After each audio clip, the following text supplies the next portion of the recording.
누구라도 아마 어느 날 갑자기 말기암 판정을 받는다라고 한다면 얼마나 절망에 휩싸이겠습니까? 만일에 내가 버는 수입보다도 내가 갚아야 할 원금의 이자가 더 많다면 그 사람은 매달 일을 하면서 얼마나 절망스러울까요? 어쩌면 어떤 사람은 매일같이 출근하는 것이 혹은 학교 가는 것이 누군가 맞닥뜨리는 것이 너무나 고통스러워서 누군가로부터 괴롭힘을 당하는 것을 끊임없이 마주할 수밖에 없는 그런 처지에 놓여져 있다면 매일의 일상이 그에게는 얼마나 절망스러울까요? 또 대학을 졸업했지만은 정말 이력서를 가지고 여기저기 넣어도 취직이 잘 되지 않을 때 그 젊은이는 얼마나 절망스러울까요? 인생의 여러 가지 우리가 살아가면서 다양한 방법에 다양한 곳에서 절망을 경험할 때 오늘 믿는 사람 성도들은 과연 어떻게 해야 할 것인가? 무엇보다 오늘 우리는 주님께서 우리 인생을 이끄신다라고 하는 것을 확신할 수 있어야 됩니다.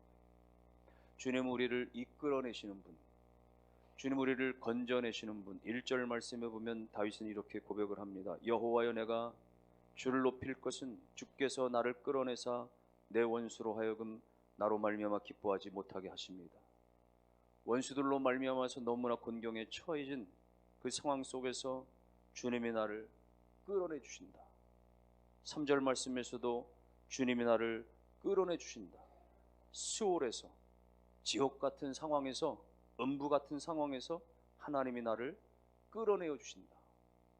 여기 그러므로 끌어내어 주신다라고 하는 말씀은 우리로 하여금 인생을 살면서 여러 가지 곤란의 자리에서 끌어내어 주신다. 살다 보니까 환란에도 빠질 수 있고 어떨 때는 곤란한 지경에 난처한 지경에 빠질 수 있는데 내 힘으로는 정말 거기서 벗어나기 어렵지만은 하나님께서 우리를 끄집어내 주신단 말이죠. 다윗이 그것을 너무나 잘 알았던 겁니다. 그래서 시편 4편 1절에서 다윗은 이렇게 고백을 했습니다. 내 의의 하나님이여, 내가 부를 때 응답하소서. 곤란 중에 나를 너그럽게 하셨사오니 나를 긍휼히 여기사 나의 기도를 들으소서. 내가 곤란은 당할 수가 있지만은, 내가 어려움은 당할 수 있지만은, 그런데 하나님께서 너그럽게 여겨주셔서, 나를 불쌍히 여겨주셔서 나를 그렇게 건져주신단 말이죠. 여러분, 아브라함을 생각해 보면 아브라함도 곤란한 지경이 많았습니다. 그는 흉년이 몰아닥치자 애굽으로 내려갈 수밖에 없었는데 애굽으로 내려갔다가 그만 자기 아내를 빼앗길 뻔했던, 가정이 파탄날 지경에 이를 수밖에 없었던 곤란을 경험했습니다. 그가 말년에 100세에 낳은 아들이 말이죠, 하나님께서 원하셔서 그렇게 그는 모리아산에서 아들을 제물로 바쳐야만 하는 끔찍한, 아들을 잃어버릴 수밖에 없는 절체절명의 곤란함을 당했던 거예요. 요셉은 형들로부터 배반을 당하는 곤란함, 그래서 애굽의 노예로 끌려가고 노예 생활하다가 누명을 써가지고는 옥살이를 하는 그런 곤란함, 인생에 예기치 않았던 그런 곤란함이 닥쳐온 거예요.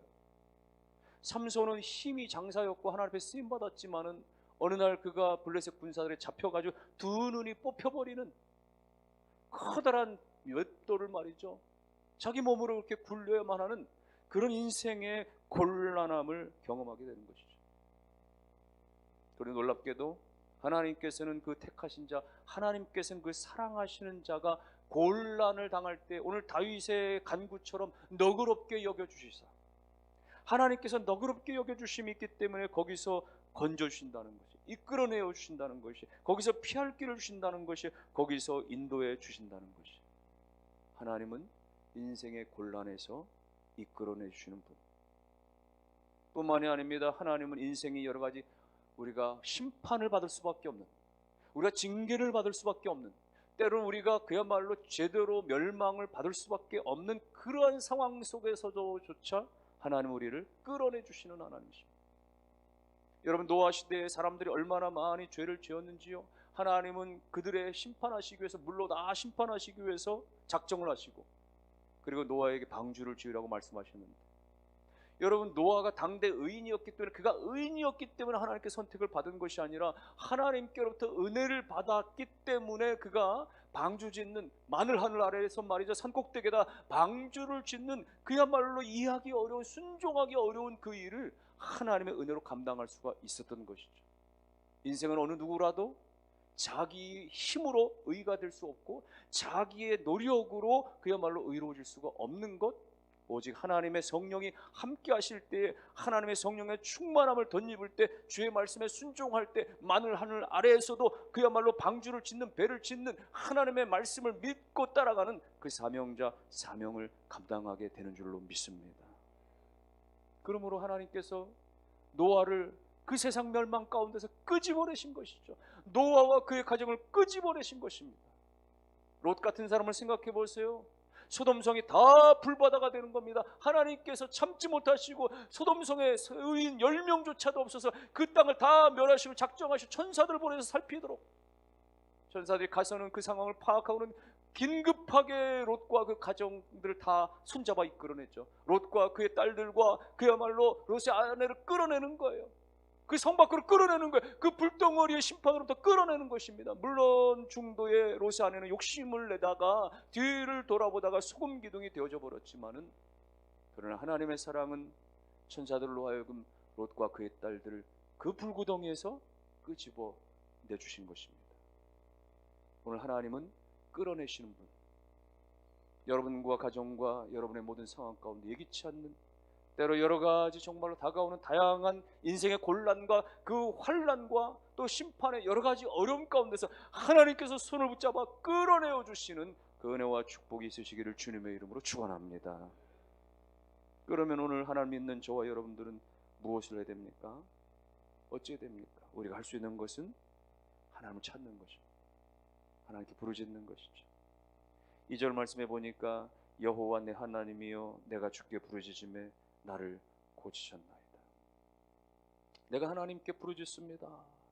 이렇게 간구하는 8절 말씀에도 여호와여 내가 주께 부르짖습니다. 여러분, 부르짖는 것도 하나님의 은혜인 줄로 믿으시기를 바랍니다. 우리가 소리내서 기도할 수 있는 것도요, 하나님의 은혜 주셔야 가능하지, 하나님이 믿음 주시고 용기 주셔야 이 목소리가 나와서 기도하게 하는 것이죠. 쉬운 것이 아닙니다. 하나님은 그의 택한 백성들이 기도할 때마다, 이스라엘 백성들이 그렇게 애굽의 억압에서 부르짖어 기도할 때 하나님이 들어주셨고, 하나님께서 그야말로 야곱이 야복 강가에서 자신의 삶을 지켜주시기를 그렇게 부르짖어 기도할 때 하나님이 들어 응답해 주셨고, 하나님께서 심지어는 요나가 물고기 뱃속에서 하나님을 찾을 때 하나님께서 들으시고 응답하시는 하나님은 광야에서든지 물고기 뱃속에서든지 어디에서든지 하나님을 찾는 자들 가운데 귀를 기울이시고 응답하시는 하나님이심을 믿으시기를 바랍니다. 그러므로 성경이 이렇게 말씀합니다. 이사야서 58장 9절 말씀에 내가 부를 때에 나 여호와가 응답하겠고 내가 부르짖을 때는 내가 말하기를 여기 있다 하리라 말이죠. 내가 부를 때는 나 여호와가 응답하겠고 내가 부르짖을 때는 내가 여기 있다 여기 있다. 우리가 하나님께 막 부르짖으면 말이죠, 내가 여기 있어 여기 있어 이렇게 하나님 말씀해 주시겠다고 하는 거예요. 시편 50편에서 환난 날에 나를 부르라 내가 너를 건지리니 내가 나를 영화롭게 하리라. 환난을 당하면 어려움 당하면 다른 데 가지 말고 나를 찾아라. 그럼 내가 건져주고 내가 나를 영화롭게 하리라. 내가 나를 부르신 것 때문에 내가 너를 건져준 거기 때문에 그걸 통해서 나를 영화롭게 하리란 말이죠. 이 사실을 믿으시기를 주의 이름으로 축원합니다. 우리가 잘 아는 예레미야 33장 3절은요, 너는 내게 부르짖으라. 내가 내게 응답하겠고 내가 알지 못한 크고 은밀한 일을 내게 보이리라.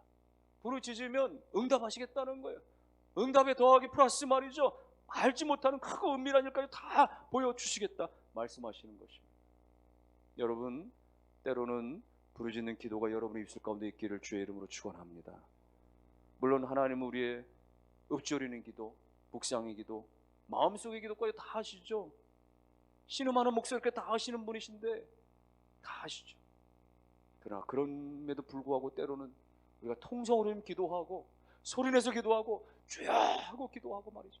이런 것들이 필요합니다. 여러분 그래서 발성기도, 소리내서 기도하는 거, 통성으로 기도할 때 다 같이 모여서 통성으로 기도할 때 그때 참여하는 게 중요하지. 그래서 나 혼자 통성 기도하면 쉽지 않고 창피하기도 하고 잘 안 되기도 하지만, 그러나 다 같이 기도하면은 묻어가니까 말이죠. 조금 더 소리 낼 수 있고, 그래서 말이죠. 옆 사람 들릴까 말까 하지만 그래도 전보다 더 소리 지를 수 있고 말이죠. 그러다 보면은 자신감이 생기고, 그러다 보면 말이죠. 정말 간절함이 생겨지게 되고 그렇게 되어집니다. 여러분, 소리를 지른다라고 하는 것은 여러 가지 의미가 있는데, 여러분 일반인들도 명창들 보면 말이죠. 소리를 터득하기 위해서 말이죠. 무슨 뭐 산골에 들어가고, 폭포수 앞에서 말이죠. 폭포 소리 들어가면서 말이죠. 목에 핏줄이 소리도록 그렇게 소리를 막 한만을 하면서 말이죠. 불러대지 않습니까? 그런데 그게 목소리가 터지는 순간이 있는 거죠. 제가 군대 부대 생활할 때 말이죠. 부대에서 그런 거 하잖아요. 웅변대회. 그러니까 시킬 사람이 없다가 말이죠. 선임 와서 하니까 내가 행정병에서 일하고 있으니까 지나가다가 야 네가 해라. 그래가지고 말이죠. 저를 시켰어요. 근데 제가 준비가 안 되니까 아예 그냥 일을 빼주면서 너 오늘부터는 산에 가서 발성 연습만 해. 발성 어떻게 하는데? 그러니까 나 따라해봐. 그래가지고 하나 하면 둘이요. 따라해. 하나 하면 둘이요. 따라해. 둘 하면 셋이요. 셋 하면 넷이요. 넷 하면 다섯이요. 아침 먹고 산에 올라가서 아주 오전 내내 그거 하고, 점심 먹고 다시 산에 올라가서 하나 하면 둘이요. 둘 하면 셋이요. 셋 하면 넷이요. 이거만 한 일주일 연습을 하니까 목이 딱 터져가지고 말이죠. 그래가지고 그 해에 제가 대대에서 웅변대 우승을 하고, 또 연대 여단 대회도 나가고 그랬던 적이 있었는데, 여러분 소리를 지를 때 질러야 되는 것이죠. 통성기도 필요합니다. 특별히 교회 안에서 중직자들은 이 발성기도, 통성기도 연습하라고 하려면 안 되지만은, 그러나 그런 자리에 빠짐없이 나와서 기도해야 됩니다. 그래야 되고, 또 뭐 교회 안에 여러 가지 부서들 맡은 사람들도 다 마찬가지, 교사들도 마찬가지고, 여러 가지 교사들 가운데, 부서 가운데서, 작은 모임 가운데서, 목장에서 등등해서 기도할 때 그 기도 한마디에도 영성이 실리고 은혜가 실리고 좀 그러려면, 소위 말이죠, 이 기도 소리에도 말이죠, 이 영적인 권위가 좀 묻어져 나오려면 터지어짐에, 기도 소리가 터져지는 그런 은혜가 있어야 되는 거예요. 그러려면 그런 통성기도에 자기를 좀 드릴 수 있어야 돼요. 옛날처럼 그렇게 산에 가서 말이죠, 기도원 가서 부르짖을 그런 기회들이 없으면 교회라도 나와서, 새벽에 나오고 금요일에 나와서 엎드려 기도하고 말이죠. 문제 있으면 하나님 엎드려 기도하고, 사람 없을 때 교회 나와서 부르짖어 기도하고, 주여 도와주시옵소서. 하나님의 은혜를 구해야 되는 것입니다. 바디메오는요, 예수님께서 바디메오는 그 여리고성 자기 동네를 지나간다는 소식을 듣고 그냥 그대로 있었던 것이 아니에요. 앞을 못 보는 소경이었지만은 그가 다윗의 자손 예수여 나를 불쌍히 여겨주세요. 거지 아닙니까? 눈먼 소경 아닙니까? 사람들이 무시하는 거예요. 그만두라고 말이에요. 꾸짖는 거예요. 그런데 멈추지 않는 거예요. 자신의 그 추한 몰골에도 불구하고, 사람들의 제지에도 불구하고 그는 멈추지 않는 거예요. 심지어 그렇게 불러도 예수님마저 뒤돌아보지 않는데도 불구하고 또다시 다윗의 자손 예수여 나를 불쌍히 여겨주세요 말이죠. 마침내 주님께서 뒤돌아서 그에게 다가오셔서 그의 눈을 고쳐주시고 눈을 뜨게 해주신 줄로 믿습니다. 부르짖는 자 가운데 여러분이요, 오늘 성경은 뭐라고 말씀하시는 거예요? 내가 하나님께 부르짖음에 주께서 나를 고쳐주셨나이다. 여러분 가운데 인생의 곤란과 어려움과 환난과 역경 가운데서 하나님 앞에 나아가 부르짖는 기도의 은혜들이 일어날 수 있기를 주의 이름으로 축원합니다. 그러므로 믿음 가진 성도들은요, 절망하지 말아야 됩니다. 소망으로 기대해야 됩니다. 5절 말씀해 보니까 그의 노여움은 잠깐이요 그의 은총은 평생이로다. 저녁에는 울음이 기들일지라도 아침에는 기쁨이 오리로다. 여러분, 기쁨은 아침에 말이죠, 노여움은 잠깐 있을 수 있는데 그게 영원한 게 아니라는 거예요. 하나님의 은총이 더 크다라는 것입니다. 여러분, 울음은 잠깐 깃들일 수 있어요. 기수갈 수 있어요. 근데 그게 다가 아니라는 거예요. 아침에는 찬란한 기쁨이 온다라고 하는 것이, 이건 뭘 말하는 것입니까? 소망을 잃지 말라고 하는 것이에요. 소망을 가지라고 하는 것이에요. 소망이 없으면 여러분 인생에 아무런 의미가 없는 것이죠. 아무리 내가 음악집에 산다고 할지라도 소망을 잃어버리지 말아야 되고, 아무리 점심 먹고 나서 저녁 끼니가 없다고 할지라도 소망을 잃지 말아야 되고, 아무리 병원 당신은 한 달밖에 못 삽니다라고 해도 그런 상황 가운데서 여러분 우리가 소망을 잃지 말아야 되는 것입니다.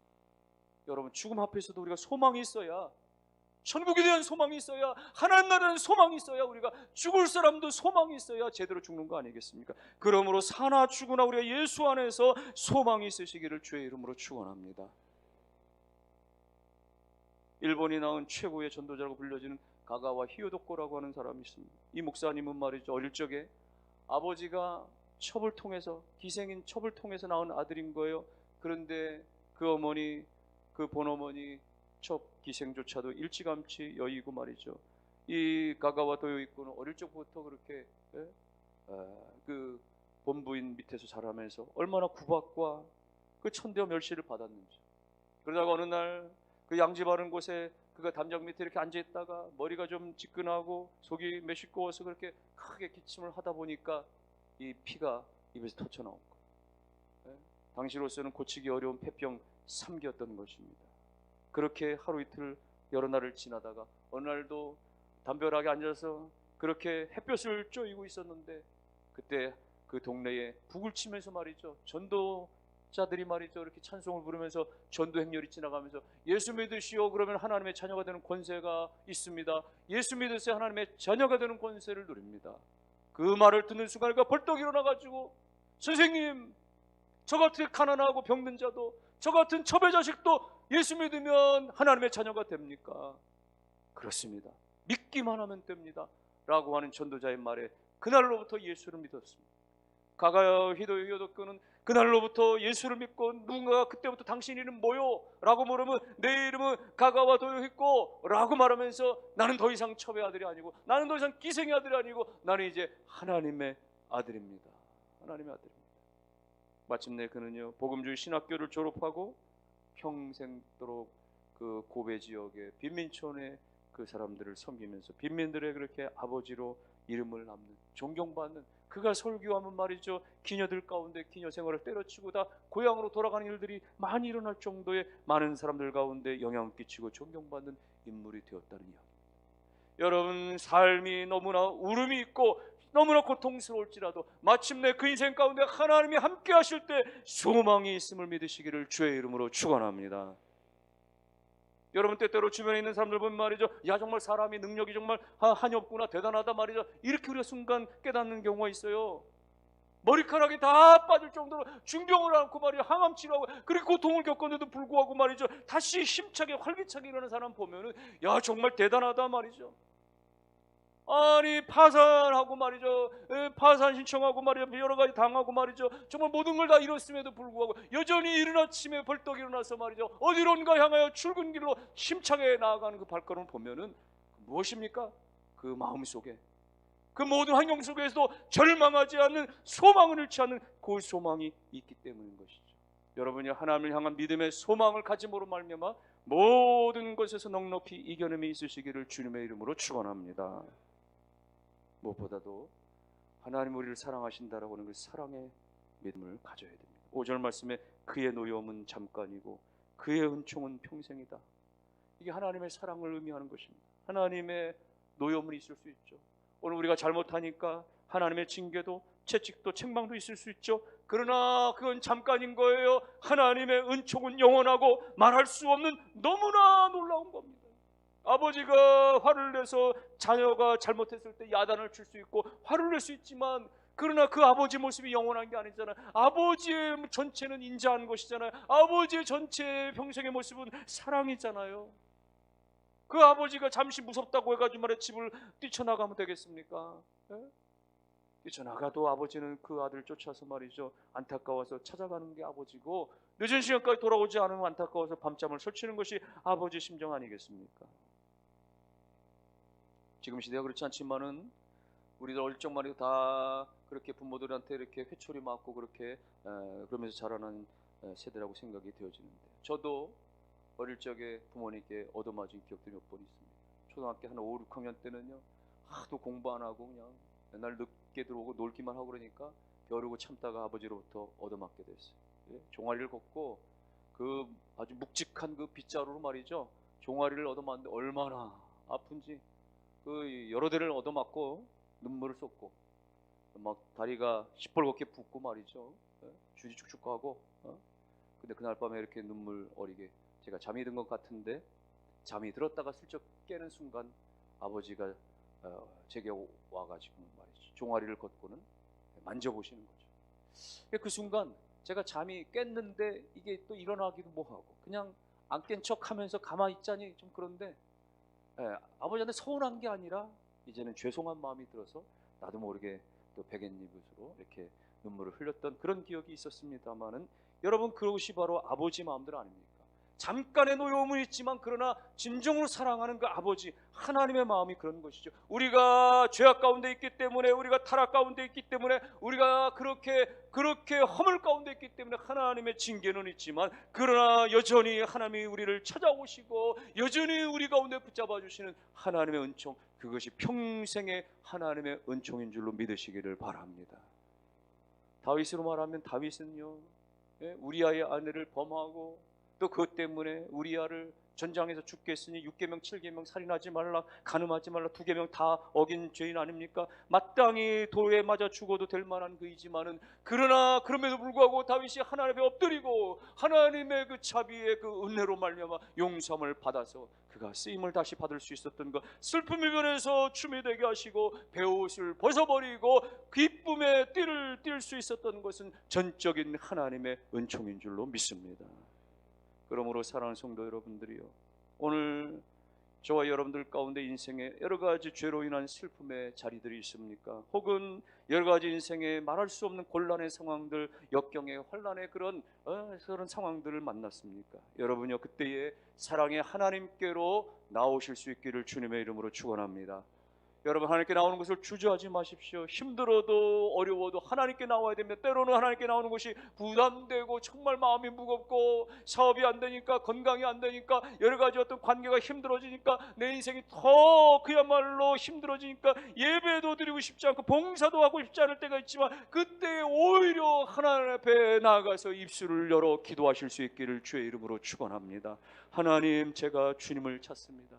주님, 나를 불쌍히 여겨주십시오. 주님, 나를 고쳐주십시오. 오늘 2절의 말씀과 같이 여호와 내 하나님이여, 내가 주께 부르짖으며 나를 고치셨나이다. 내가 주님께 기도하였더니 주님이 나를 고치셨나이다. 꼭 질병만이 고침받는 게 아니라 나의 잘못된 습관도 주님 안에 고침받고, 나의 잘못된 인생의 세속적인 행실도 고침받고, 나의 상하고 깨어진 모든 마음들도 다 고침받고, 내 모든 쓰디쓴 그런 모든 인생의 교만들과 거짓들도 예수 안에 다 고침받는 그런 은혜가 주 안에 있기를 주의 이름으로 축원합니다.